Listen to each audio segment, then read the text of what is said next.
राजकीय गाठीभेटींमध्ये काहीतरी शिस्त आहे अशी शंका काँग्रेसचे नेते विजय वडेट्टीवार यांनी बोलून दाखवली आहे। डिलिमिटेशनसाठी प्लॅनिंग असावी असंही वडेट्टीवारांनी म्हटलं। यावर अमोल कोल्हे यांनी उत्तर दिलं।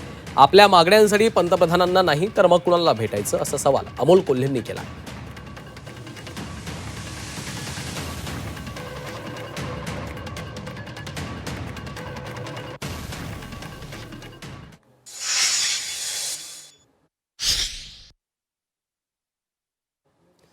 पवारांचे खासदार पंतप्रधान नरेंद्र मोदी यांना भेटलेले आहेत आणि त्यावरून आता राजकीय वर्तुळात विविध चर्चा सुरू झालेल्या आहेत।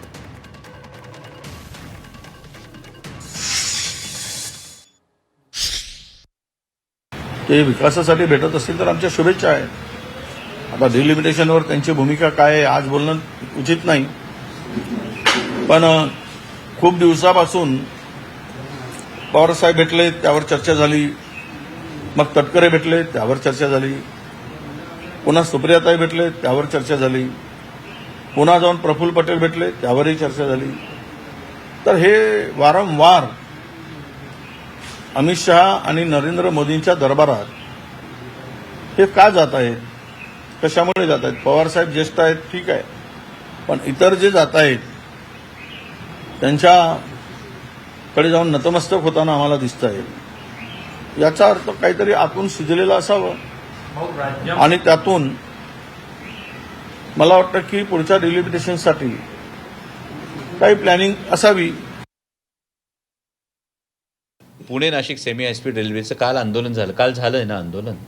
आज जो प्रश्न हा दिल्लीतून सुटणार या संदर्भात माननीय पंतप्रधानांनाच अवगत करणं, मला वाटतं याच्यामध्ये काही गैर आहे। पंतप्रधानांची भेट घेणं आणि ज्यासाठी 3 जिल्ह्यातले हजारो लोक रस्त्यावर येतात आणि त्या संदर्भात ते आंदोलन होतं, मग माननीय पंतप्रधानांकडे कैफियत नाही मांडायची, मग कोणाकडे मांडायची?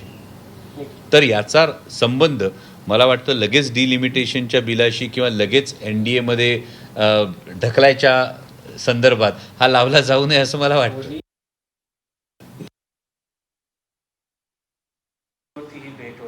मला वाटत नाही की माननीय पवार साहेबांच्या नेतृत्वाखालचा राष्ट्रवादी काँग्रेस पक्ष